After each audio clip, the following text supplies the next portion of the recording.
Bueno, pues la última ponencia de la mesa la va a dar Daniel Hurtado Torres de la Universidad de Barcelona, Narrative Designer, guionista y docente especialista en gamificación, narrativa, diseño de juegos y nuevas tecnologías. Cuando quieras, nos va a hablar de realidad virtual, cuando quieras, Daniel. Bueno, pues muchas gracias lo primero por invitarme al Congreso. Es un placer estar aquí con vosotros hoy. Voy a empezar esta presentación que he titulado Dentro de la fábrica VR, un videojuego de realidad virtual para explicar la revolución industrial en secundaria. Bueno, presentaros un poco en términos generales de qué os voy a hablar. Este trabajo es el resultado de mi tesis doctoral, que llevé a cabo entre los años 2017 y 2022. Explica el proceso de diseño, desarrollo y aplicación de un videojuego de realidad virtual sobre la primera revolución industrial. ¿Vale? Este videojuego es un serious game para dispositivos móviles que se titula de esta manera, Dentro de la fábrica VR. Ahora os hablaré de él en más detalle.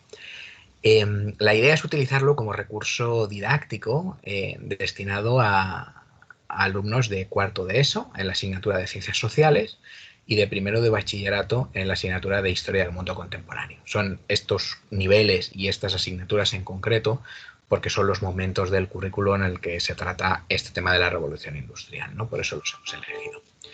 Comentaros que todo esto se trata de un proceso de gamificación, ¿vale? Este término pues es un poco el leitmotiv de este congreso, ¿no? Se habla mucho sobre él, pero bueno, recordaros que es la aplicación de elementos de juego y técnicas de diseño de juego en un contexto no lúdico, ¿no? Convertir algo que no es un juego en un juego. En este caso, lo que se ha gamificado han sido los contenidos históricos, el contenido, el temario de secundaria sobre la primera revolución industrial se ha convertido en un juego, en un serious game. Por eso digo estas tres fases, ¿no? Porque el juego lo hemos diseñado desde cero, se ha conceptualizado y se han diseñado todos los aspectos del videojuego, se ha desarrollado, se ha convertido en una realidad y además se ha aplicado, se ha llevado a aula, se ha evaluado y se ha visto cómo ha funcionado con los estudiantes. Bueno, ¿de dónde surge todo esto, no? ¿Cuáles son un poco los antecedentes o el problema de investigación que nos llega a plantearnos este trabajo, ¿no? Bueno, por un lado, yo que soy historiador y hemos enmarcado toda esta investigación en el ámbito de las ciencias sociales, pues una cosa recurrente, ¿no?, entre los profes de ciencias sociales es darnos cuenta que es una asignatura muy poco popular entre los estudiantes de secundaria, ¿no? Tienen una percepción de las ciencias sociales, pero en especial de la historia, como algo aburrido, algo que es un rollazo, ¿no? Que no les resultará muy útil, digamos, para su vida cotidiana, para su día a día, y que generalmente es una materia que suelen afrontar con muy poco interés, ¿no? Con mucha desmotivación. Además, nos estamos encontrando que ya están en las salas de secundaria desde algunos años estas generaciones, ¿no?, que algunos como Prensky llamaron nativos digitales, etcétera, ¿no?, que son una generación pues muy acostumbrada a recibir estímulos muy inmediatos, muy visuales, ¿no?, con una conexión muy clara con la utilidad, con lo que puedan usar en poco tiempo, ¿no?, de una manera que resulte muy motivadora, muy interactiva, etcétera. Este hecho coincide con un momento que estamos viviendo de auge de los videojuegos como producto cultural, ¿no?, como producto cultural artístico. En datos de 2021 hay en España 16 millones de jugadores activos de videojuegos, un 46% de los cuales son mujeres, por cierto, y se estima que un 60% de los estudiantes, de los adolescentes que están en secundaria, son jugadores habituales de videojuegos que le dedican de media unas 7 horas a la semana. Por tanto, nos encontramos con todo esta suma de factores y de cosas, ¿no? Para ellos es algo que es casi un referente cultural, ¿no?, una subcultura a lo que le dedican mucho tiempo, que les genera mucho interés. Y entonces nos planteamos por qué los videojuegos son tan interesantes, ¿no? Yo destaco aquí en la presentación estas tres características. Son algo atractivo, son algo interactivo y son algo inmersivo. Entonces me planteo si podríamos intentar aplicar estas características a los materiales que utilizamos para la enseñanza de las ciencias sociales, para la enseñanza de la historia. Porque la manera en la que tenemos los profesores de enseñar historia, o los materiales, los recursos con los que trabajamos en aula, pese a los intentos de modernización, de innovación tecnológica, de variedad, la verdad es que han cambiado muy poco con el paso del tiempo.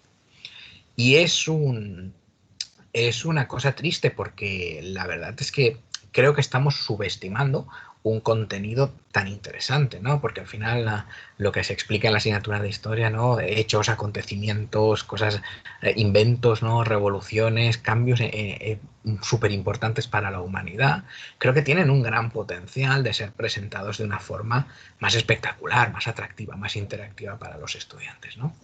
Entonces, toda esta investigación surge de este planteamiento, ¿no? De este problema de investigación. ¿Podemos añadir este concepto de atractivo, interacción e inmersión basándonos en los videojuegos, en materiales para la didáctica de las ciencias sociales, para la didáctica de la historia? Esto empieza con un proceso, como todo, de investigación, ¿no? De marco teórico, ¿no? De ver el estado de la cuestión. Entonces, partiendo de esta voluntad de generar un recurso que sea más atractivo, más interactivo y más inmersivo, con los videojuegos como referente, lo que hice fue centrarme en 3 temas principalmente. El primero es investigar lo que hay, lo que se ha escrito, lo que se ha publicado en relación con el juego como mecanismo de aprendizaje, como herramienta, el potencial que tienen los planteamientos lúdicos, ¿no? Como hemos visto en diferentes ponencias en este congreso, ¿no? Desde la gamificación, el ABJ, todo lo que tiene que ver con la motivación, etcétera, ¿no? Vamos a ver por qué el juego es una herramienta tan buena y tan facilitadora del aprendizaje. En un segundo punto, vamos a ver cómo los videojuegos se han utilizado hasta ahora vinculados con educación, que también es algo que no es nuevo. Ver qué cosas buenas tienen, qué no, qué dificultades, etc. Y finalmente, este trabajo se centra, ya lo avanzaba el título, ¿no? En el uso de la tecnología de realidad virtual. La realidad virtual es una tecnología inmersiva que permite transportar a los usuarios a unos entornos virtuales. Por una serie de características que este tipo de tecnología ofrece y que explicaré ahora enseguida, pues me pareció que podía ser interesante que el videojuego que estábamos generando, que el Sirius Game, utilizara esta tecnología, fuera un juego de realidad virtual, ¿vale? Ahora os explicaré por qué. No me quiero entretener mucho en cuestiones de marco teórico, porque entiendo que lo interesante, lo que queréis ver, es el recurso, cómo funcionaba, cómo se utilizó, la investigación, etcétera. Pero bueno, por hacer un repaso rápido, pues como os decía, ¿no? Hice un análisis de todo lo que supone el aprendizaje mediado por el juego, todos los beneficios y las virtudes que tiene, y de qué estamos hablando cuando hablamos de gamificación, ¿no? Cómo debería ser este proceso adecuado de coger una cosa que no es lúdica, unos contenidos didácticos, unos contenidos históricos, y convertirlos en un juego, ¿no? O al menos en algo, en un producto resultante, en un recurso que sea percibido por los estudiantes como un juego, interpretado como un juego, y que por tanto se pueda beneficiar de estas características. En lo referente a los videojuegos, bueno, me di cuenta que hay una producción científica muy abundante en lo que respecta a las ciencias sociales. Es una materia, es un ámbito en el que los videojuegos se están utilizando desde hace tiempo, con buenos resultados, también con algunas limitaciones, con algunas dificultades, ¿no? Que también han sido interesantes para esta investigación tenerlas en cuenta.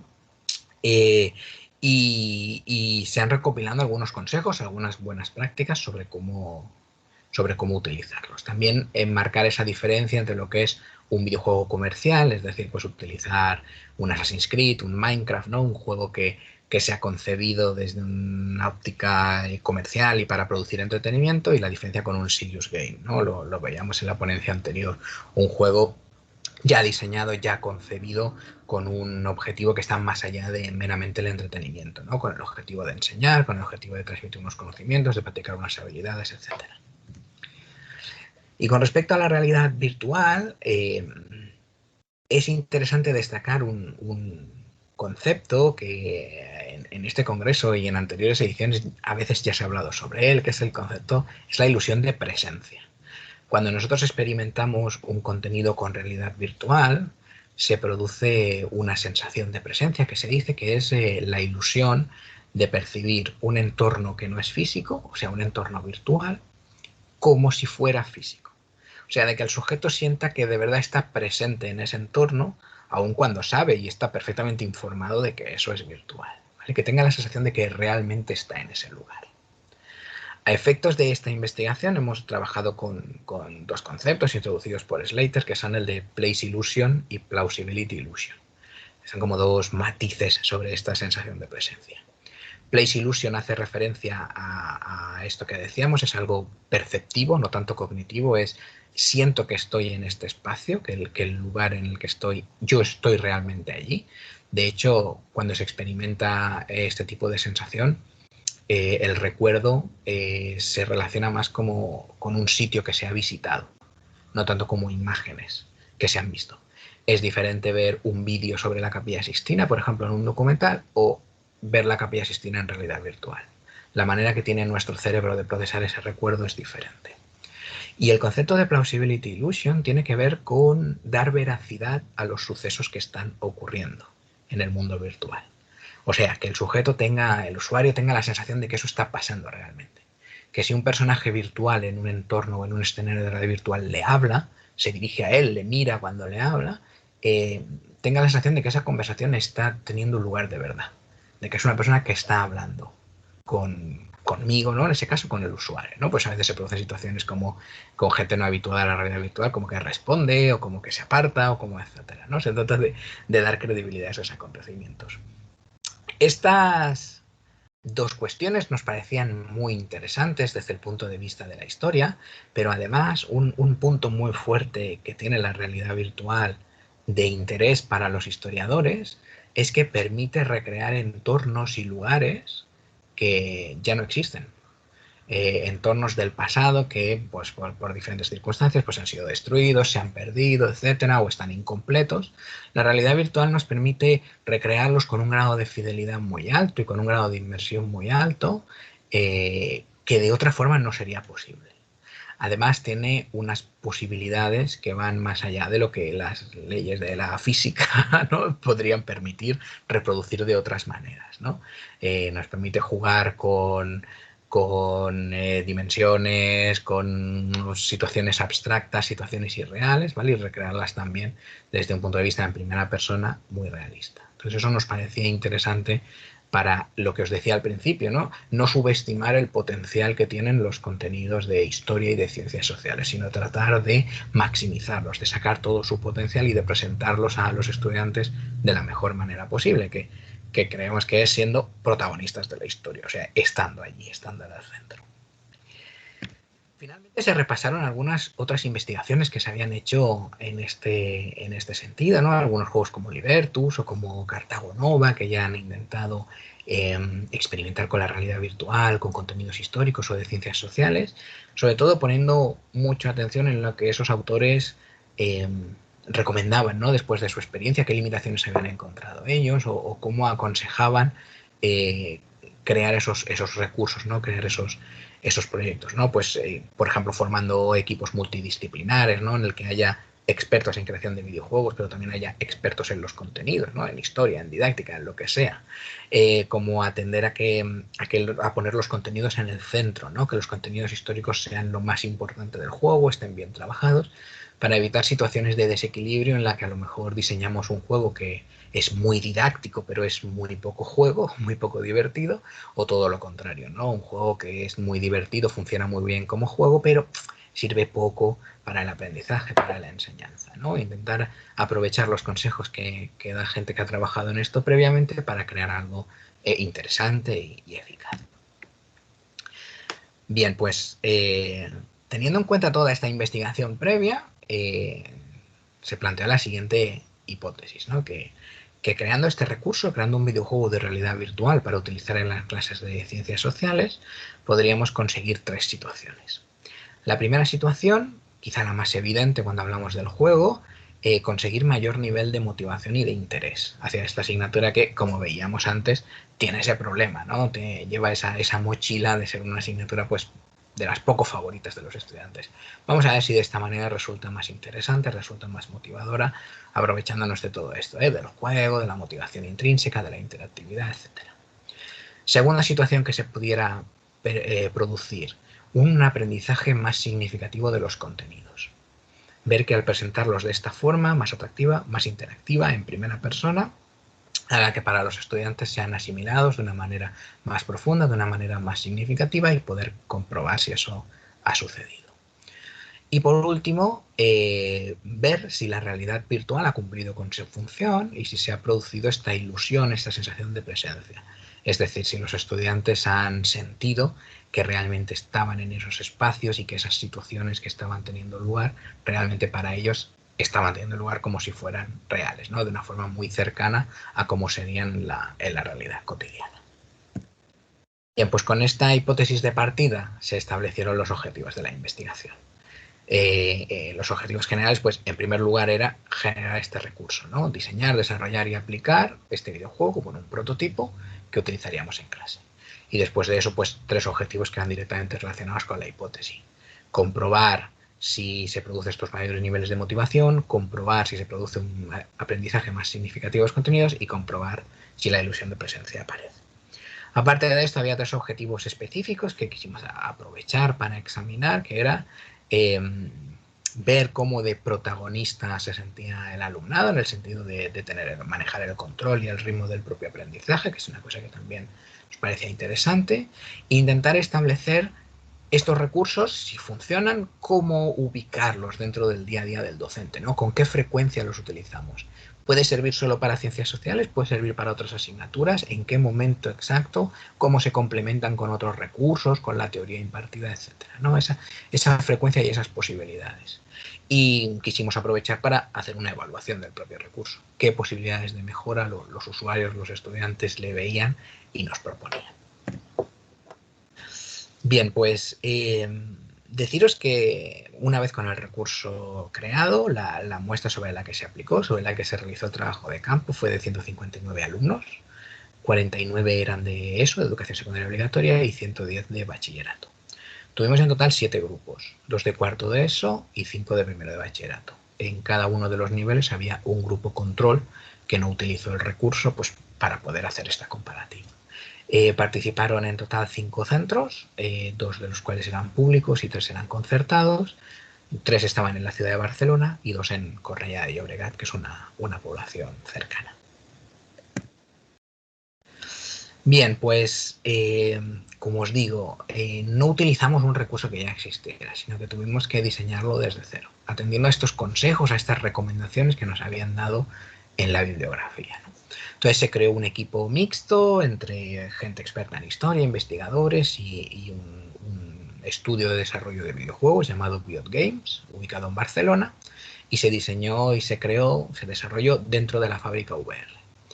Deciros que este juego, este prototipo, se llevó a cabo siguiendo un proceso completamente profesional, o sea, se hizo tal y como se hacen los videojuegos, porque para este estudio que colaboró con nosotros y que tenía estudiantes en formación, era muy importante que vivieran ese proceso como un encargo profesional, como un encargo serio. Por lo tanto, se pasó por 3 periodos de preproducción, producción y postproducción para desarrollar este juego atendiendo a todas las necesidades que tiene la creación de un videojuego hoy día, ¿vale? Una parte destacable que os pongo aquí, confío en que la ventana emergente se vea correctamente, fue decidir qué contenidos históricos se iban a incluir en un videojuego, ¿eh? Como hemos visto antes, esto debe ser una pieza central del diseño. Vamos a hablar de la primera revolución industrial, muy bien, pero en concreto, ¿qué vamos a trabajar con este videojuego, ¿no? Y aquí veis la lista de diferentes conceptos, ¿no? El éxodo rural, la máquina de vapor, ¿no? El trabajo infantil, el trabajo de la mujer, etcétera, ¿no? Diferentes aspectos que decidimos incluir en el juego para que fueran trabajados y que también nos ayudarían a poderlo evaluar. Aquí veis una imagen, una captura de pantalla de un momento del juego, ¿no? Recordad que se vería en primera persona por parte del usuario con un visor de realidad virtual. En este caso, pues vemos a un personaje que es el capataz de la fábrica. La narrativa del juego es que somos un obrero que viene del campo, ¿no? Así trabajamos el éxodo rural, viene del campo a trabajar en la industria textil. Entonces es su primer día en la fábrica y hay una persona, este personaje que vemos aquí, el capataz, que le va explicando la fábrica y los diferentes trabajos que tendrá que hacer, ¿no? De esta manera introducimos los contenidos. Aquí pues le vemos en la sala de la máquina de vapor. Una de las cuestiones que destacaba la bibliografía como dificultad, como barrera en este tipo de juegos, es que llevarlos al centro es muy difícil por los requisitos técnicos y de infraestructura que necesitan, ¿no? Estamos trabajando con realidad virtual, pues hay que llevar un ordenador, unos visores, ¿no? Ahora se ha puesto un poco más fácil con visores tipo Oculus, ¿no? Que son más standalone, pero igualmente tiene un coste en recursos y en necesidades pues complicado, ¿no?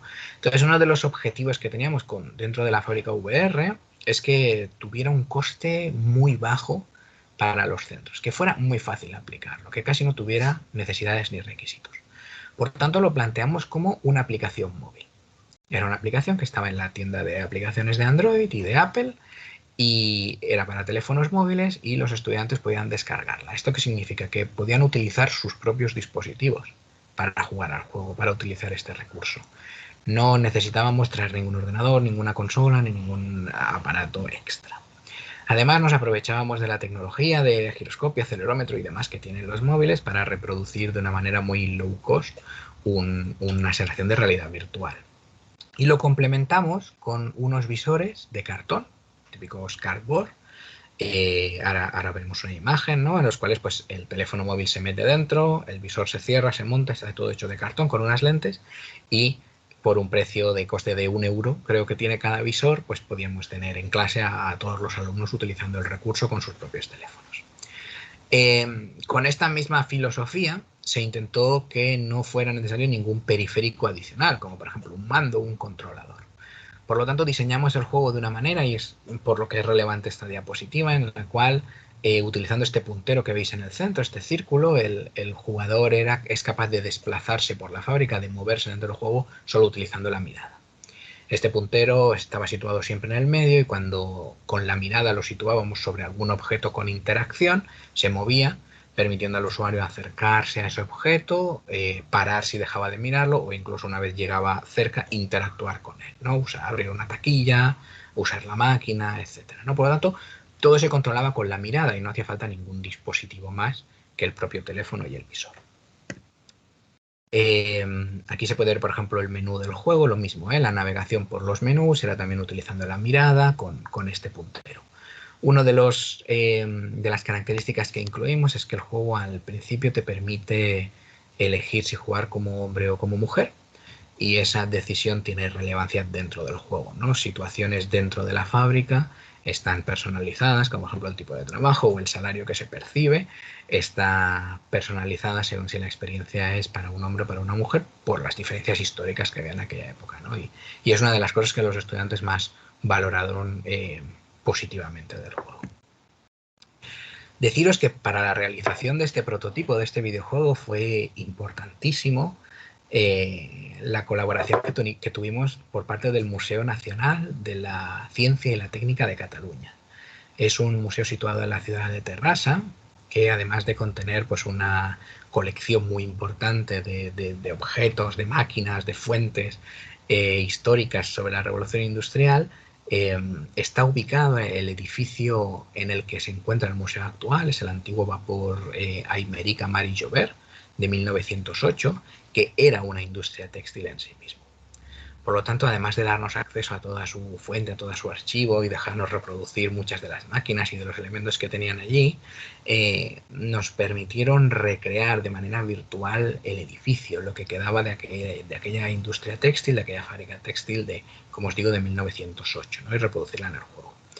Aquí podéis ver una comparativa a la izquierda, bueno, es una maqueta, pero a la izquierda hay imágenes reales del museo y a la derecha podéis ver cómo están recreadas en el juego, ¿no? Aquí podéis ver, por ejemplo, la fachada de la fábrica, del edificio, que sigue estando presente en el museo, salas como, por ejemplo, las carboneras, ¿no? Cómo están en el museo actualmente, cómo eran y cómo se ha reproducido en el juego.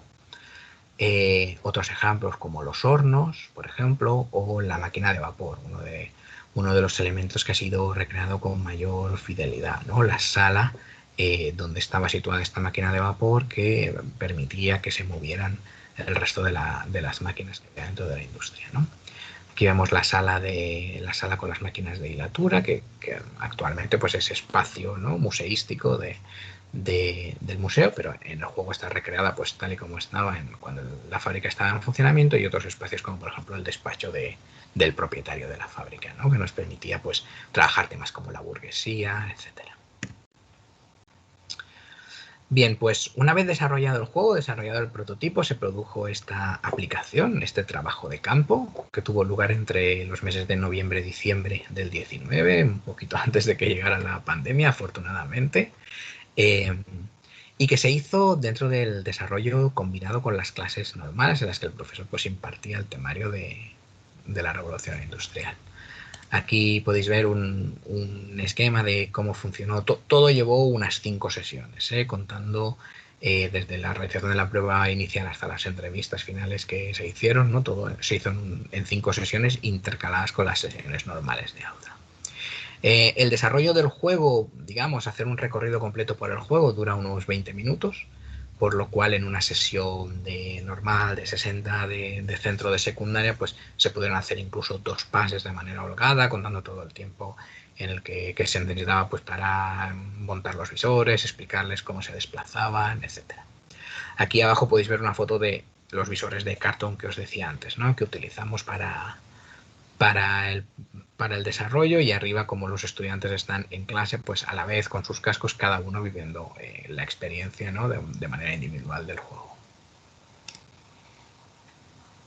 Bien, a nivel de resultados, se utilizaron diferentes instrumentos para esta investigación, que fue eminentemente cualitativa, pero también tuvo una pequeña parte, un pequeño complemento cuantitativo, que nos sirvió para ese punto de la hipótesis en el que queríamos ver si se producía un aprendizaje más significativo o no.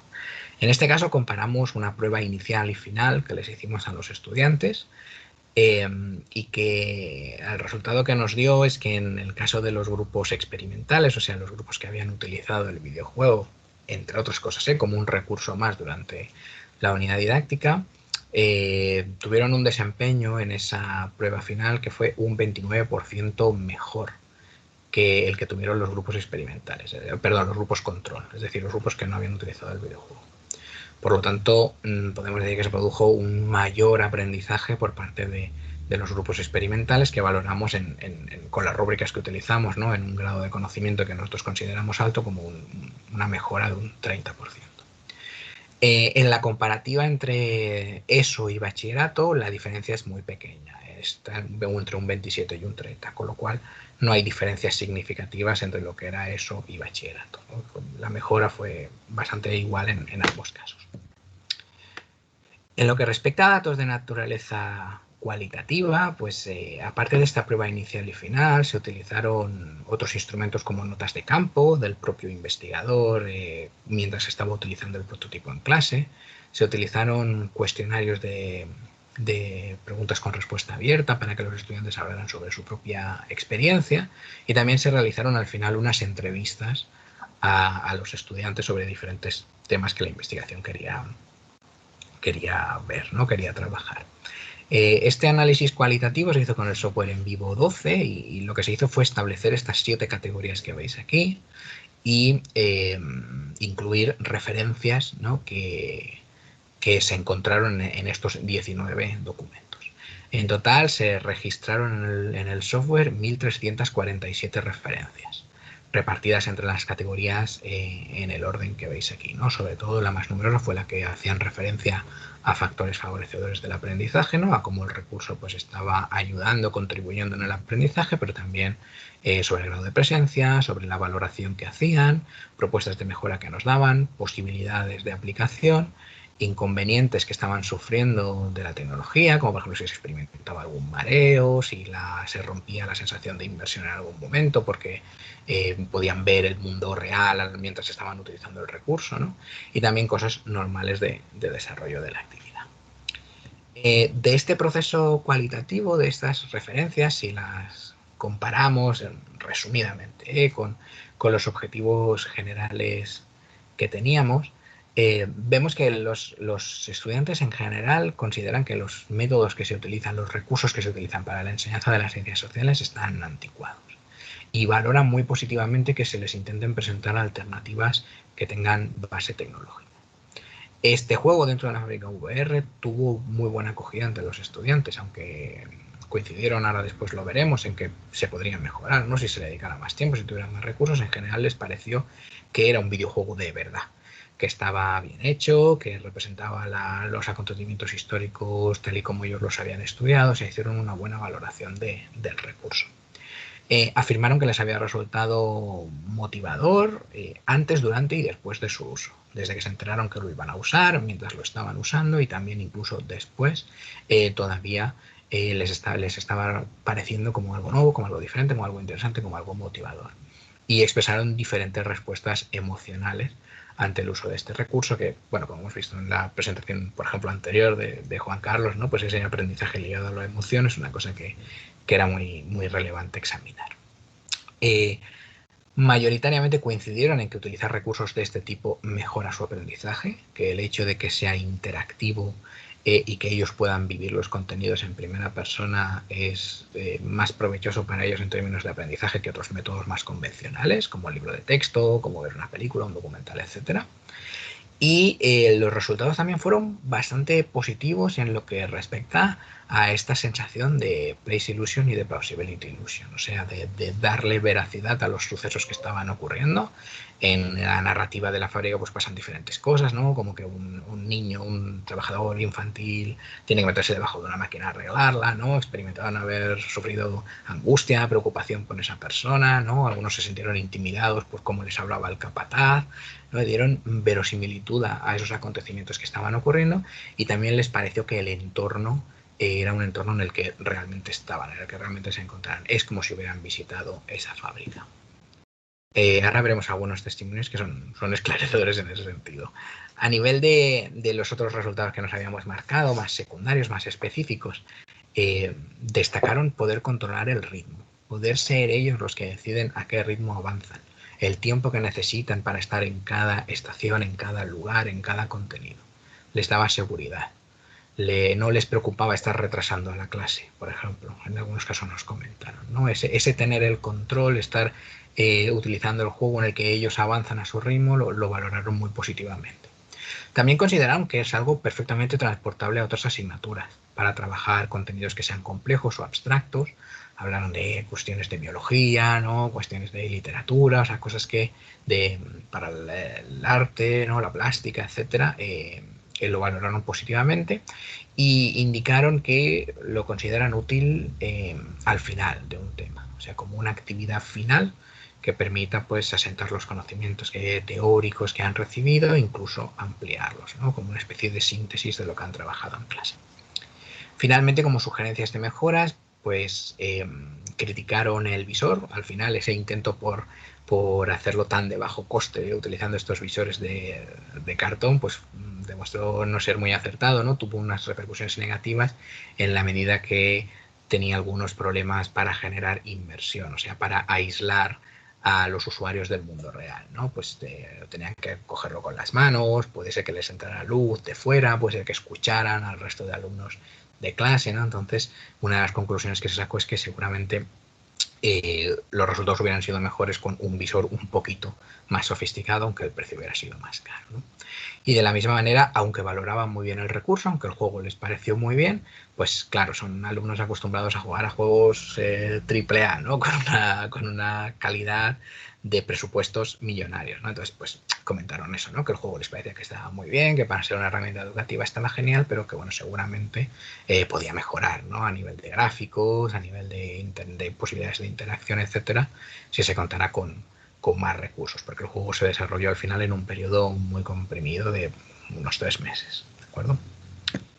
Y finalmente, pues os he hecho una selección de estos 4 testimonios de los estudiantes que me gustaría compartir con vosotros, ¿no? Por ejemplo, en algún caso dijeron, es una manera más práctica, se te queda la información en la cabeza más fácilmente, además que sea tan visual, eres el protagonista y eso hace que lo vivas y prestes atención.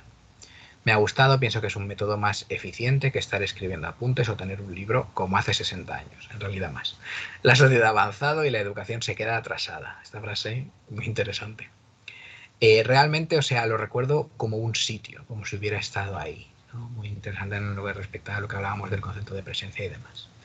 Creo que podría ayudar bastante a los estudiantes, sobre todo a aquellos que tienen dificultades a la hora de coger un libro y estudiar, ¿no? Nos señalaron esta alternativa, un poco esta divergencia de lo que son los métodos convencionales, que hay gente a los que les va bien, pero no es así eh, para todo el mundo.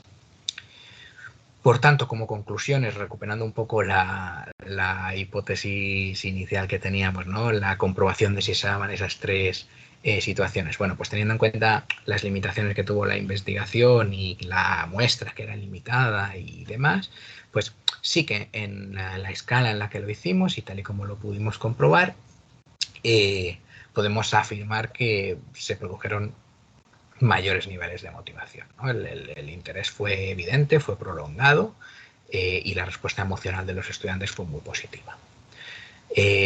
También podemos concluir que los grupos que utilizaron el recurso innegablemente tuvieron mejores resultados en la prueba final de contenido que se hizo, también una progresión mayor comparando la inicial y la final. Por lo tanto, podemos decir que el recurso contribuyó a un aprendizaje más significativo de los contenidos. Finalmente, las preguntas que se hicieron a los estudiantes con respecto a si habían sentido esa ilusión, esa percepción, ¿no?, de presencia, de place illusion y de plausibility illusion, pues de forma generalizada afirman sentir que han sido transportados a esos momentos, ¿no?, que estaban allí, que estaban en ese contexto histórico y que estaban viviendo esas situaciones que el juego mostraba. Y bueno, pues esto es todo. Muchas gracias por vuestra atención. Si tenéis alguna pregunta, pues será un placer responderla.